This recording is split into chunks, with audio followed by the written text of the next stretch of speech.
അസ്സലാമു അലൈക്കും. ഇന്ന് വന്നിരിക്കുന്നത് പുതിയൊരു വീഡിയോയുമായിട്ടാണ്. നമ്മുടെ മക്കളൊക്കെ സ്വാലിഹീങ്ങളാവാൻ വേണ്ടിയിട്ട് അല്ലെങ്കിൽ സ്വാലിഹാത്തുകളാവാൻ വേണ്ടിയിട്ട് നമുക്ക് ദുആ ചെയ്യാം. അതിനോട് കൂടെ നമ്മൾ ചെയ്യേണ്ടുന്ന കുറച്ച് കാര്യങ്ങൾ, മക്കൾ വാശിയിൽ നിന്നും അല്ലെങ്കിൽ നിസ്കാരം ഇല്ലാതെ നടക്കുകയാണെങ്കിൽ നമ്മൾ ഖുർആനിലെ സൂറത്തുൽ ഫത്തഹിൻ്റെ പ്രാധാന്യം കുറച്ച് മുന്നത്തെ വീഡിയോയിലൊക്കെ ഞാൻ പറഞ്ഞിട്ടുണ്ട്. സൂറത്തുൽ ഫത്തഹ് ഓതുക. സൂറത്തുൽ ഫത്തഹിലെ ലാസ്റ്റ് പേജിൽ വരുന്ന മുഹമ്മദ് റസൂലുള്ളാഹി എന്ന് തുടങ്ങുന്ന ആയത്ത്, ഈ ആയത്ത് മുഴുവനായിട്ടും എന്ത് ചെയ്യുക, നമ്മൾ വെള്ളത്തിൽ ഊതിയിട്ട്, ഈ ഖുർആൻ ആയത്ത് ഓതിയിട്ട് വെള്ളത്തിൽ നമ്മൾ ഊതുക. എന്നിട്ട് നമ്മുടെ കുട്ടികൾക്ക് ഇത് കുടിക്കാനായിട്ട് കൊടുക്കുക. സൂറത്തുൽ ഫത്തഹിന് വളരെയധികം പ്രാധാന്യമുണ്ട്. സൂറത്തുൽ ഫത്തഹ് നമ്മൾ സ്ഥിരം ദായിമായി നമ്മുടെ ജീവിതത്തിൽ ഓതേണ്ടുന്ന ഒരു സൂറത്താണ്. അതിന് വളരെ പവിത്രതയുണ്ട്. അതിൻ്റെ മഹത്വങ്ങൾ അറിഞ്ഞു കഴിഞ്ഞാൽ നിങ്ങളാരും തന്നെ ഈ സൂറത്തുൽ ഫത്തഹ് ഒഴിവാക്കുകയില്ല. ഇപ്പോൾ ഇഷാ മഗ്‌രിബിനിടയിലോ ഇഷാ നിസ്കാരത്തിന് ശേഷമോ സുബഹിക്ക് ശേഷമോ എങ്ങനെ വേണമെങ്കിലും നിങ്ങൾക്ക് ഓതാം.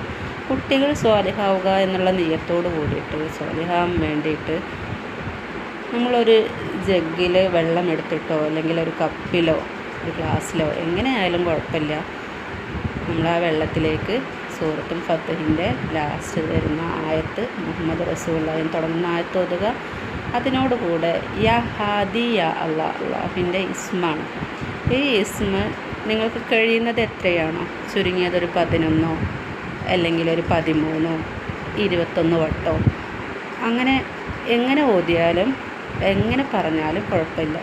യാ ഹാദി യാ അള്ളാഹ് വളരെ എളുപ്പമുള്ള ചെറിയൊരു ഇസ്മാണ് യാ ഹാദി യാ അള്ളാഹ്.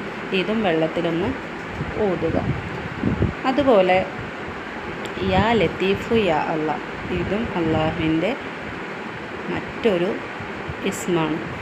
ഈ ഇസ്മിന്, അള്ളാഹുവിൻ്റെ ഇസ്മുകൾക്കൊക്കെ വളരെയധികം പ്രാധാന്യം ഉണ്ട് അല്ലേ? നമ്മൾ ദുആ ചെയ്യുമ്പോൾ അള്ളാഹുവിനോട് റഹ്മാനും റഹീമുമായ അള്ളാഹ്, അല്ലെങ്കിൽ മന്നാനായ അള്ളാഹ്, കബീറായ അള്ളാഹ്, ഗഫൂറായ അള്ളാഹ്, ഇങ്ങനെ ഒരുപാട് നാമങ്ങളുണ്ട് അല്ലേ? അള്ളാഹുവിന് ഒരുപാട് ഇസ്മുകളുണ്ട്. ഈ ഇസ്മൊക്കെ വെച്ച് നമ്മൾ അള്ളാഹുവിനോട് ദുആ ചെയ്യുമ്പോൾ അള്ളാഹു അതൊരിക്കലും തട്ടിക്കളയുകയില്ല. അപ്പോൾ നമ്മുടെ കുട്ടികൾ സ്വാലിഹാവാൻ വേണ്ടിയിട്ട്, നമ്മുടെ മക്കൾ നന്നായി തീരാൻ വേണ്ടിയിട്ട് ആരുടെ മുന്നിലും മാതാപിതാക്കൾക്ക് തല കുനിക്കാതെ നിവർന്നു നിൽക്കാനുള്ള അവസ്ഥയിലേക്ക് നമ്മുടെ മക്കളെ നമ്മൾ വളർത്തുക എന്നുള്ളതാണ് മാതാപിതാക്കളുടെ കടമ.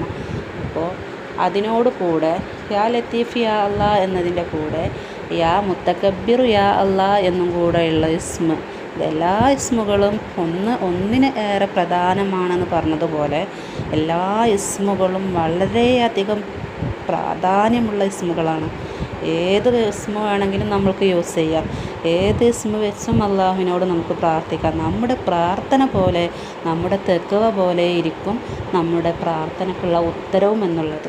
ഒരാൾ 2-3 ദിവസം പ്രാർത്ഥിച്ച് ഇനി എനിക്ക് വയ്യ, ഇനി ഞാൻ പ്രാർത്ഥിക്കണില്ല, എനിക്കും എന്ന് ഇത് തന്നെയാണ് അവസ്ഥ എന്ന് നമ്മൾ അള്ളാഹുവിനോട് പരാതി പറയരുത്.